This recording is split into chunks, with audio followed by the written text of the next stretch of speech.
Gavrinovičius mersų. Bumčika, bumčika, bumčika, bumčika, bumčika, bumčika, bumčika, bumčika, bumčika, bumčika, bumčika.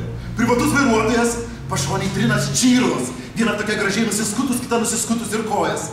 Bumčika, bumčika, bumčika, bumčika. Gavrinovičius šių subtilių dalykų neįžiūri. Kvasina šnapė iš viso butelį. Bumčika, bumčika. O bumčikas pošikina Gavrinovičiui čyro. Bum, bum, bum, bum, bum, bum, bum, bum. Buchtėlina. Tik kiekvienu bum. Čirų kojos ant Gavrinovičiaus kaklo, lyg kaklaraištis mazgu susiraša. Bum, limpa, bum, limpa, bum, limpa, po, bum, bum, bum, limpa, po, bum, limpa, po, užpapa, užpapa, užpapa, pop, arto. Ir taip, nuostabiai važiuojant, pažiūri Gavrinovičius į dešinę, pro langą, dangoraižiai Konstitucijos prospektą reklamuoja Boska šampaną. Bumčika, bumčika, bum, bum, bum, bum, bum, bumčika. Į kairę Nacionalinės dailės galerijos stendai kviečia nekomercinį kiną. Bumčika, bumčika, bumčika, bumčika. Kiek toliau Baltijos kelio plytos.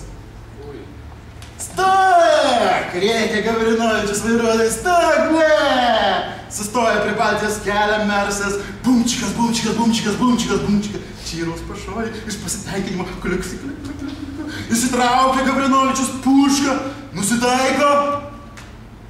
Bum! Bum! Ha, ha, ha, ha, ha, ha, ha! Žvengia Gavrinovičius. Ha, ha, ha, ha, ha, ha! Springsta vodkė. Gulas ant šaligatvio boliojasi. Pasimetusios čyros nežino, ką daryti. Spėkite. Ačiū. Kaip jau užmirši baltą ligoninės langą, po jo auga sena kliedinti alyva, ir akys tavo tokios baikščios kaip vėjo, ir klausdavai, ar jau patvino krūmas, žvaigždžių sraigimis ar šliaužo, o aš toks baltas ligoninės langas, pražydęs birželį, mėnulio puokštė, aš tik pikštyvėjo akis ir lietus, tylėdavau gal per ilgai anąkart, vos neprigėriau vandens ženklę valtelę, birkluodamas į papirinę saulę, ar jau patvino sraigimis krūmas, dar nežinau, taip gėda žiūrėt į nuogą ryto krūtį, į melsvą atvirutę plukdančią paukščius, tik va dabar sunkiau tylėt po šitiek kažkas mačiau ant kapinaičių kryžių, nutėsė laidus, atrodo pakelės stulpai, tokie tik traškantis kaip krūmo maldos, ir klausiu, kaip dabar tenai šliaužo. Tik tu tokia baikšti kaip viežvagė, užpūs tave vandens liepsna, tokia balta kaip aš tas langas, baltas ligoninės ir tos alyvos su sraigimis. Šliaužo, sakau tau, tik kad baltas tas langas, o aš toks ligoninės. Veidrodinis sodas. Tame sode tik veidrodžiai pagimdo obelis, o moteris taip tyliai kalba paukščiais. Į rožių plunksnomis apaugęs senas sabelis nuryja Dievo gomurį, kad tugnis auštų, kad auštų rudenis nulaužė laiko piną, kapų grioveliuose spindėjimą žmogadulkių, kai šitaip skauda, sako, surakina net per sąnarius mintis mirties atotrukius, per moters liūtį kylančią iš ilgo skausmo, stebėjimą, kaip sodas randa savo veidą ir neužtenka nei raidžių drugelių gausmo. Rytietiškom akim atsisuki žiedo raidą, bet vis prisimeni tą keistą veidrodinį sodą, kur paukščiai ima ulbaut moters grožį, tik tiek, kad akyse dabar jau juoda, tu pavirtai sausros lietum ugniniai rožiai. Nu ir dar tokį vieną. Kur prasidėjo, kur baigėsi kelias, neaišku, net durų skylutė. Raktas netinka, netikusiam man, trukus už buzelį, matomus tik pusprinis dienos žiūrės. O naktis slepiasi tarp traukinių dėžius, įkalintus vandenyje ieško, išėjimo į mirties pabaigą, pradžia jau prasidėjo, durų skylutėje nesulaukusio rakto, mano kišenės pilnos rakto, brangioji, tavo kulniukai raktas vandenėjančiam plotui, ir varnos tampa draugiam naujometinę naktį, kai raktas vėl netinka ir gulių padurinys, pusprinis alaus pilos užpildytas tavo kurpalais. Imk raktą, brangioji, skaičiuosim varnas kartu. Ir kartu gulėsim po tiltais, arba tarp traukinių. Ir visos durų skylutės bus mūsų. Bėgės į dangų nelįsti. Telefonas skambučių ėmė penkviečių. Užia ausyse ir skrandė, plaučiai traukino CO2. Bėgiais baigėsi atstumai ir keliai neberinska, šalį rūksta žiema, snaigės lūpose ir lūpose. Dar neužšalti, dvyliktos balsus ir pasisodinti pavasarį išsiritant, iki dienom uoloms pavirtus bėgiais iki laukimui bailintis. Bedievis miestas alsuoja asfaltu, krūmniukais, plaušais, veidais, marmurinėmis mintimis. Taip kalba balsai ir skambučiai, ar girdi? Bėgiai meistrai. Lieka asfaltas, bėgių veidai, kava be būdų. Neišvirsiu šiandien darbą, jeigu myliu gali. Neliks.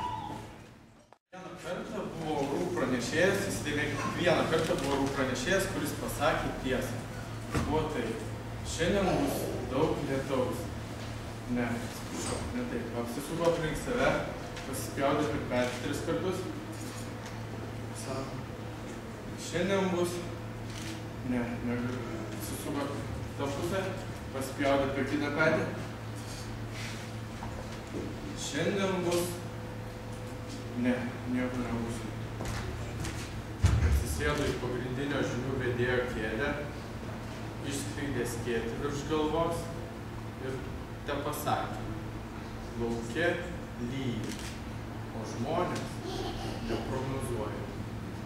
Tai dabar čia bus neprognozuojama, norėčiau, čia bus įrėkščiai. Tai, ir viena po kitos, kas antrą ir kas antra ir abi iškart, o trečios bėgime, baisu kaip mane myli. Ketvirta bėga, net mylėt nespėja. O toj sakau, kad myliu. Tyliu. Su 6 žaidžiu ir apie meilę užmirštu. 7 myliu kas savaitę. 8 dalėčiau, ypatingom progom. 9 sulopyta 10 kartą. Ir be visųjų negaliu, Dieve. Kaip aš myliu savo kojų. Tai va, jau kaip ir laikas. Ir aš tą žinau, ir jum nepaslaptis, kai baigėsi laikas, būtinai norisi dar mažytę laitį trupiniuką. Trupučiuką patrupinę, bet tik nesibaigtų, nesvarbu ką, atkreipti. Ir jūs tą žinot, man nepaslaptis, tai aš jau reisiu, žinokit. Skiriama tėvui. Sugalvoju nusipirkti tėvą. Šviežią, nedidelį. Einame iki arčiausios parduotuvės. Aš ir mano vyras.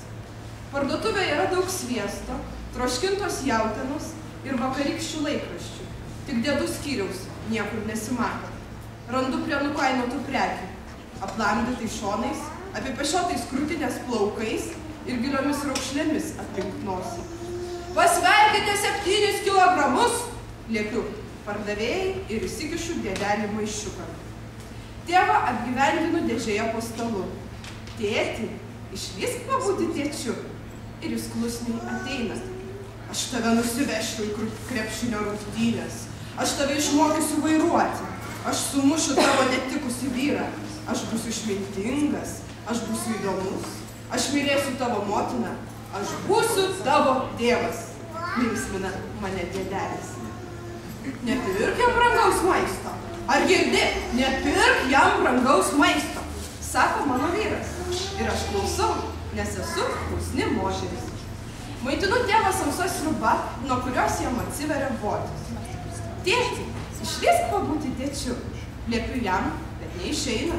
Tupi po stalu, o jo kūnų laksto 23 maitinamai. Nešam dėdelį į rūsį, nusprendžia vyras ir mes lipam laiptukai žemyn. Paguldome tėvą prie raugintų agurkų ir lipam laipteliais aukštyn. Vis apie jį pagalvoju, kai sėdžiu prie kompiuterio ir jaučiu nugarą slenkančius debesis. Kai gramdu puodą, kai guliu po savo vyru, kai sekmadieniais virstu į mažą vaiką ar piktą senį. Nebūk durnė, negalvok! Liepia vyras ir aš klausau, nes esu klusni moteris. Rudenį atvažiuoja mama. Tai kurgi tas tavo tėvas? Klausė ji. Ir lipam laiptukais žemyn. Tėve, dar gyvas! Jeigu gyvas, atplauk pieno puta. O jei negyvas, svolačius, pyksta mama. Ir tėtukas nepasirodo, tik tamsoje kažkas suūkia.